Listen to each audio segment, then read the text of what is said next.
आज हम लोग कर रहे हैं अर्थक्वेक। जो टॉपिक उसका हम कवर कर रहे हैं वो है डिस्ट्रक्टिव इफेक्ट। डिस्ट्रक्टिव इफेक्ट का मतलब होता है नेगेटिव इम्पैक्ट, यानी कि अर्थक्वेक से क्या क्या नुकसान होते हैं। तो सबसे पहला है फ्लश फ्लड।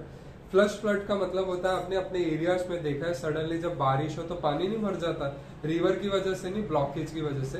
तो सेम लाइक जब अर्थक्वेक्स आते हैं ना, तो समटाइम्स क्या हो जाता है, आपके एरियाज में पानी भर जाता है, ठीक है, सडनली। तो उसको हम बोल देते हैं, जो सडनली पानी भरना उसको बोलते हैं फ्लश फ्लड। सेकेंड आता है course of river. Course of river का मतलब है कि जब नदी अपना रास्ता बदल देती है। तो अर्थक्वेक की वजह से समटाइम जो नदी का रास्ता सीधा रहता है, जो भी डायरेक्शन में रहता है वो डायरेक्शन चेंज कर देती है उथल पुथल की वजह से, ठीक है। तो that is course of river. ये दूसरा बड़ा नुकसान होता है, जिससे कि बाढ़ भी आ सकती है। थर्ड इज अपलिफ्ट या समर्जेंस, ठीक है।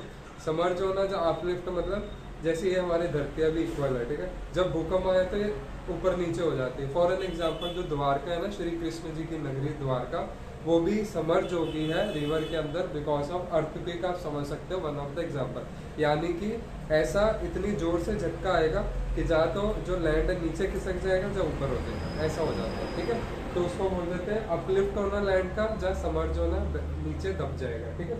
At the last is tsunami. Tsunami मतलब आपने 2004 में भी देखा, जो इंडियन कॉन्टिनेंट में भी आई थी, इंडिया में भी आई थी हमारी सुनामी। वो भी अर्थक्वेक की वजह से होता है, जिसकी वजह से वेव्स ज्यादा ही हैवी बन जाती हैं और वो सिटीज में एंटर कर जाती है, ठीक है।